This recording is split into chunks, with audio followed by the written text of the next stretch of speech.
का पिताजी को एक दिन दुनिया छोड़ के जाना पड़ता। हमारे पिताजी तो, अरे आपके पिताजी तो 5 बार विधायक बन के दुनिया छोड़े, उनको हम श्रद्धांजलि देते हैं। हम तो 2 साल में तब मेरे पिताजी दुनिया छोड़ के चले गए हैं। तो ये कौन से इमोशनली कार्ड खेल रहे हैं? और ये क्या बता रहे हैं कि मेरे पिताजी नहीं होते हैं, हम विधायक, मेरे पिताजी विधायक होते तो क्या आप माफियागिरी करते हैं, गुंडागिरी करते हैं, जो करते थे पहले? हम तो कहेंगे अनूप सिंह जी को, आइए सामने, आर पार की लड़ाई एकदम। कब तक? वो कहते हैं ना, एक म्यान में 2 तलवार नहीं, शासक और शोषक दोनों साथ नहीं रहते। आप शासन करने वाले और हम तो हैं पीड़ित लोग हैं, तो एकदम आइए सामना हो ही जाए। और ये क्या लोगों को ड्रामा कर रहे हैं, पिताजी नहीं होते हैं? अरे भाई, हर किसी का पिताजी को एक दिन दुनिया छोड़ के जाना। वो तो फ्रंट फुट पे खेलने के लिए आया है, सर गर्दन थाली में लेके चलता है। आपका बैरमो जाना नया नहीं था, हमेशा की तरह आप गए, वहां पे आपने सभा किया, संबोधन किया, सब कुछ पहले की तरह था। लेकिन आपने एक दिन पहले लाइव आया, जैसा कि अपनी अभी घटना का जिक्र किया, आपने बोला कि मैं कल काला बैठे हुए, क्या कुछ लेके बैठे हुए आप? इनके स्थानीय मुद्दा और इनके विचार से प्रभावित होकर के हम लोग चाहते हैं कि बेरमो विधानसभा से ये निकल जाए। इसका हम लोग शुभकामनाएं इनको देते हैं और जीत दर्ज करें, ताकि हम लोग का झारखंड का अस्मिता बना रहे। आप प्रत्याशी बने थे, किस पार्टी से चुनाव लड़ रहे थे?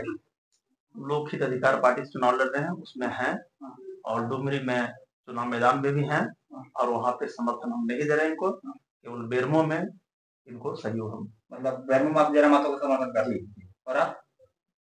हम बीएसपी पार्टी से कैंडिडेट है, क्रमांक संख्या 2 पर हाफिज साहब है। और जयराम जी को, जयराम बाबू हम लोग का माटी का बेटा है, इससे हम लोग बहुत प्रभावित हुए हैं। हमारा लोग जन जन तक इनके बात को प्रभावित होकर लोगों को आवाज आया है। तो हमको भी कहीं न कहीं लगा कि जयराम बाबू का अगर हम लोग सपोर्ट कर देते हैं और सीट निकाल देंगे, तो आने वाले समय में हम रहे या ना रहे, आने वाले समय में हमारा बाल बच्चा भी जरूर ये बात को बोलेगा कि जगदीश केवट जयराम बाबू को नेतृत्व को संभाले, देखे और परखे और उसको समर्थन दे दिए। आप दोनों अपने समर्थकों से क्या कुछ कहना चाहेंगे? बोलेंगे बेरमो से इनको आप लोग जिताइए, ताकि हम लोग का अपना बेरमो बचा रहे। तो जैसे कि आप लोग ने देखा कि जयराम माथुर जी का जो विचारधारा है वहाँ जन जन तक लोग तक पहुंच रहा है। आप लोग जिस तरह से एक मंच में आ रहे हैं और इनको समर्थन दे रहे हैं, तो ऐसा नहीं कि बच्चे भी एक साथ आ जाए तो आप लोग टक्कर दे पाइएगा? क्यों नहीं, हम लोग सब लोग कहाँ है, हम लोग है ही नहीं, हम लोग सब। जयराम जी, आपके साथ 2 प्रत्याशी आपको समर्थन दे रहे हैं, तो बेरमो आप कितना मजबूत पा रहे हैं आपको? जी निसंदेह, क्योंकि जो भी मैदान में आते हैं उनका कुछ वोट होता है, कुछ ना कुछ जनाधार होता है, जो चुनाव लड़ते हैं उनका जनाधार होता है। और बेरमो का चुनाव हो, बेरमो का चुनाव भी क्या है कि वो त्रिकोणीय चुनाव बना हुआ है। बाकी जहां जहां डुमरी, टुंडी, रामगढ़, मांडू, जहां से जेलकेम पार्टी चुनाव के मैदान में है, लगभग झारखंड की तमाम सीटों पर त्रिशंकु बना है।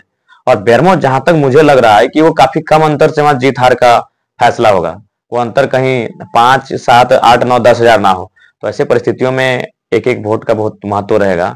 और इस लिहाज से दोनों हमारे अभिभावक तुल्य हैं, आदरणीय हैं, आज ये समर्थन देने के लिए आए हैं। तो निसंदेह इनके समर्थन से बेरमो में हमें ताकत मिलेगी, और इनके साथ साथ इनके समर्थकों को हम माने इस बात को लेकर कहेंगे कि हम लोग चुनाव जीतने के बाद बिल्कुल जिस उम्मीद के साथ आपके प्रत्याशी मैदान में आए थे, उसी उम्मीद के साथ, दुगनी रफ्तार के साथ हम लोग बेरमो के विकास के लिए काम करेंगे। आप लोग जितना दिन तक मेहनत किए, वो मेहनत ये 2 दिन में ये तय हो जाएगा, तो क्या जनबल और धनबल पे भारी पड़ पाएगा? देखिए, कल रात को भी देखें कि जो महागठबंधन के प्रत्याशी अनूप सिंह जी हैं, उनको गांव वालों ने खदेड़ा, यानी पैसा का तो प्रलोभन चल रहा है। यहाँ हर एक जगह लोग धनबल का प्रयोग करने लगे हैं।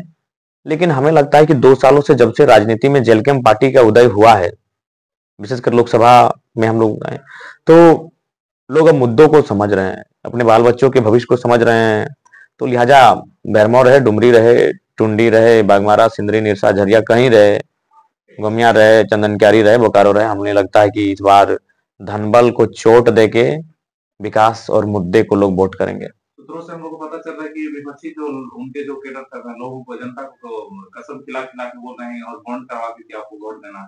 देखिए, हमें लगता है कि इस बार कसम क्रिया मायने नहीं रखेगी, क्योंकि कसम क्रिया इस बार उनके बाल बच्चों के भविष्य से ऊपर नहीं है वो कसम और क्रिया। और जनता इस बार जानती है कि आज अगर हम, सीधी सी बात है, रोटी और राजनीति को हमेशा उलटते पलटते रहना चाहिए।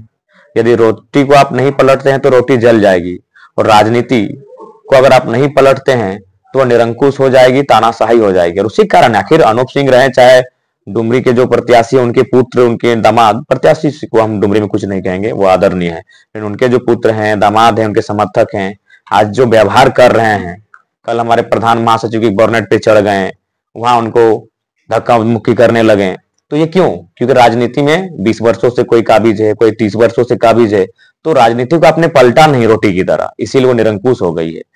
वास्तव में राजनीति के जो नेता है वो पतंग है और जनता डोर है। डोर नहीं, वो व्यक्ति हैं जो उस डोर को पकड़ के रखे हैं। लेकिन जब कोई 30 साल, 40 साल, 20 साल से लगातार विधायक सांसद बन के रहता है, तो कहीं ना कहीं ये समझने लगता है कि ये उल्टा हो गया, नेता मालिक जनता सेवक। लेकिन जी नहीं, जनता मालिक नेता सेवक होते हैं, नेता सेवा करने के लिए चुने जाते हैं। लेकिन कोई कंटिन्यू जीत के जब आता है ना, तो स्वाभाविक है उसमें आए या ना आए, उनके कहीं समर्थकों में, कहीं उसमें डायरेक्ट ये भाव आ जाता है, एक निरंकुश यानी अंकुश जनता खो देती है। तो इसीलिए समय समय में राजनीति में परिवर्तन होना चाहिए, ताकि ये आभास होता रहे कि वास्तव में लोकतांत्रिक व्यवस्था में जनता ही मालिक है। अगर आप बदलाव समय समय पे नहीं करेंगे, कोई 20 वर्षों से 30 वर्षों से लगातार जीतेगा, तो उसमें तो ये भाव आएगा कि यार जनता कौन है, हम तो जीत रहे हैं, मालिक वो तो अपने आप को मालिक समझेंगे। तो इसलिए परिवर्तन होना चाहिए, और हमें लगता है कि इस बार धनबल को लोग चोट देंगे, जनबल के माध्यम से चुनाव जीते जाएंगे। आप कल बर्मा में आपका रोड शो था, कार्यक्रम भी था, उससे पहले हम लोग एक सूत्रों से पता चला कि आपको धमकी भी मिला था, क्या इसमें सच्चाई है या नहीं? हमको धमकी नहीं मिला था, हमने धमकी का जिक्र कभी नहीं किया था। हमें एक पदाधिकारी ने सचेत रहने के लिए कहा कि आशंका है, क्योंकि देखिए चुनाव में जो आईबी की टीम है, इंटेलिजेंस की टीम है, वो बहुत तेज काम करती है, वो छोटी छोटी चीजों को बहुत ध्यान से रखती है। तो चुनाव में ये जो टीम है बहुत अलर्ट रहती है, मार्केट में कहीं से भी कोई मैसेज अगर सर्कुलेट होता है तो बहुत एक्टिव रहते हैं वो। तो उन्हीं के माध्यम से हमें सिर्फ ये सूचना दी गई थी कि थोड़ा सा सचेत रहिएगा, और हो सके तो कल के कार्यक्रम को पोस्टपोन कर दीजिए, या तो आप मत जाइए। तो हमने कहा भाई जयराम महतो बैकफुट बनाने के लिए नहीं आया है, वो तो फ्रंट फुट पे खेलने के लिए आया है, सर गर्दन थाली में लेके चलता है। आपका बैरमा जाना नया नहीं था, हमेशा की तरह आप गए, वहां पे आपने सभा किया, संबोधन किया, सब कुछ पहले की तरह था। लेकिन आपने एक दिन पहले लाइव आया, अब जैसा कि अपनी अभी घटना का जिक्र किया, आपने बोला कि मैं कल काला कपड़ा बांध के आऊंगा, वो कर दिया आपने वहां पे। तो क्या लगता है कि वो सीधा एक मैसेज था? वो सीधा मैसेज था कि अब अगर जयराम महतो मजबूत होगा तो दबंग माफियाओं को नियंत्रण में रहना होगा, और नहीं तो अब सीधा मुकाबला होगा, एकदम सीधा। गमछी था यार? नहीं, वो गमछी नहीं, वो एक तरह से कफन ही था। हम पहली बार, हमें लगता है कि अपने चुनाव कैंपेन के दरमियान हमने काला गमछी पहना है, हमने लाल पहना है। जब हम किसी हिंदू रीति रिवाज के कार्यक्रम में गए तो वहां किसी ने भगवा वस्त्र दिया, कभी हम किसी सूफी से माने चिश्ती के दरबार में गए तो उसने हरा वस्त्र दिया, तो कभी हम किसी आदिवासी कल्चर कार्यक्रम में गए तो सफेद वस्त्र दिया, तो कभी किसी कुड़माली संस्कृति कार्यक्रम गए तो पीला वस्त्र दिया, लेकिन काला वस्त्र हमें कभी नहीं मिला था। जिन पदाधिकारी का कॉल आया था आपको, क्या वो कॉल मतलब इतना जहन में बैठ गया था कि वो गमछा बांध के जाना जरूरी हो?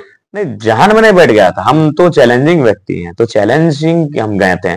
और सही आपने कहा कि आप इससे पहले भी बेरमो गए हैं, रोड शो किए हैं, सभा किए हैं, लेकिन इस बार कुछ नया था। नया ये था कि बेरमो के एक एक सड़क में 5-5 फीट की दूरी में बीएसएफ और मैंने झारखंड पुलिस के जवान तैनात थे। ये फर्स्ट टाइम हुआ था, तो ये तो प्रभाव था। और बेरमो के विधायक जी आपको बता रहे हैं कि अगर हम विधायक नहीं रहते तो आपको बता देते हैं, आप लोग का एक। अरे हम तो चाह ही रहे हैं कि आ जाइए, बताइए, आर पार की लड़ाई हो ही जाए। हम तो कहेंगे अनूप सिंह जी को, आइए सामने, आर पार की लड़ाई एकदम। कब तक? वो कहते हैं ना, एक मयान में दो तलवार नहीं, शासक और शोषक दोनों साथ नहीं रहते। आप शासन करने वाले और हम तो हैं पीड़ित लोग हैं, तो एकदम आइए सामना हो ही जाए। और ये क्या लोगों को ड्रामा कर रहे हैं, पिताजी नहीं होते हैं?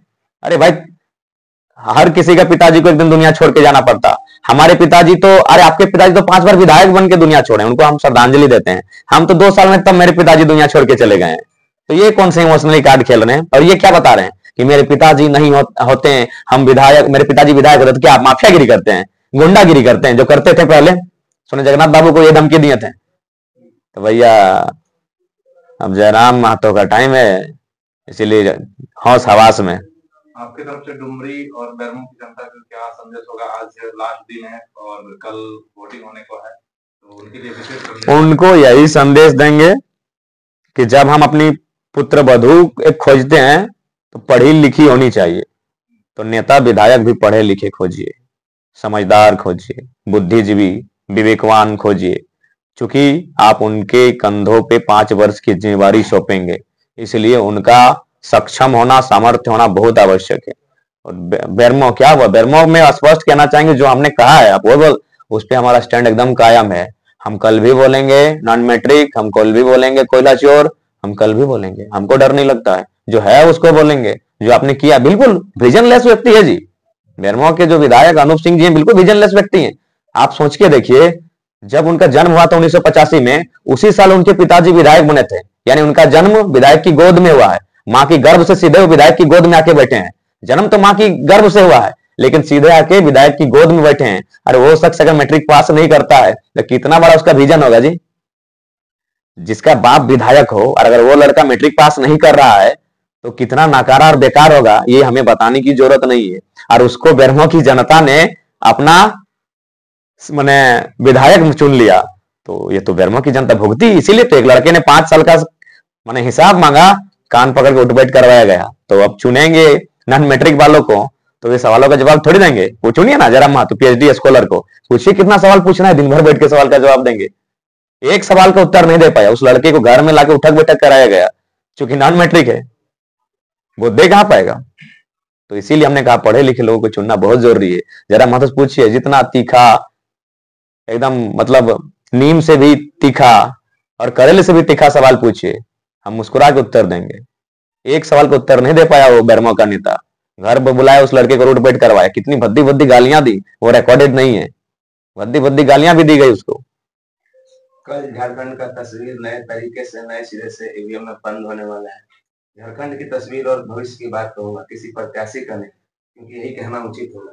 तो आपको लगता है कि जहां जहां से आप लड़ रहे हैं या फिर जहां जहां से अपने प्रत्याशियों को खड़ा किया है, तो लास्ट दिन में कुछ ऐसा शब्द जो आपको लगा कि नहीं ये तो कैंपेनिंग के दौरान बोल देना चाहिए, जो आज पे नहीं? वही है कि इस बार बदलाव करें। झारखंड बड़े संघर्ष के बाद बना है, लेकिन वो संघर्ष केवल किताबों में दर्ज है, हकीकत में कहीं उस संघर्ष का कुछ असर नहीं है। तो बदलाव होना चाहिए। धन्यवाद।